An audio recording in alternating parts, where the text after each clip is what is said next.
Nafurahi sana kila mtu wote mwenye eko pembeni yangu kwa saa hii. Vraiment nakosa nitasema nafurahi sana ake yenu.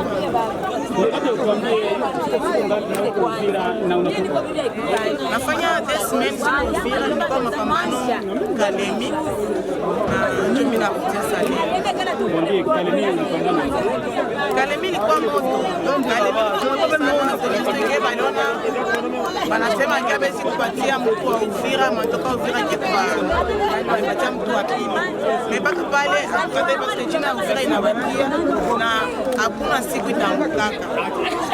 Na bofu gani ambao umeshuhudia kule na uzito gani itakuwa wengine ambao umekutana? Ni wabofu sana, hawajui kuimba, hawajui kucheza, hawajui kuvaa.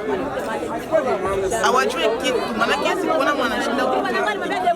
Leo message gani kwa wanawake wengine na pia kwa kushindikiza mpaka kufikia kiwango kama hicho? Pardon?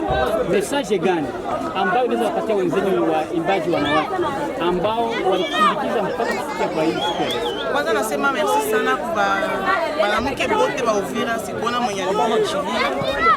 Kwanza kwa Sani Babu vile vile niliona Saidati aliniunga mkono sana, Briset Suyana Uvira aliniunga mkono sana. Ndio balijitahidi. Nasema merci na tusikate matumaini. Uvira tunaweza. Sikuwa na matumaini kama nitaweza juu nilikuwa sikia kama kutakuwa bakishasa wa Lubumbashi ba wapi mebote tulikuwa na mke sita. Nilitoka mwanamke wa kwanza Mkalemi yote. Vraiment niseme tu kama tujipe moyo na tujikaze tuendelee sana kujiaminia. Wewe unakuja na nguvu gani Uvira kwa? Nguvu ni ajabu sana. Nguvu ni ajabu parce que unajua kutosha nguvu mvile ya Kalemi kukiana nayo huko maana yake iko ya mwezi. Merci.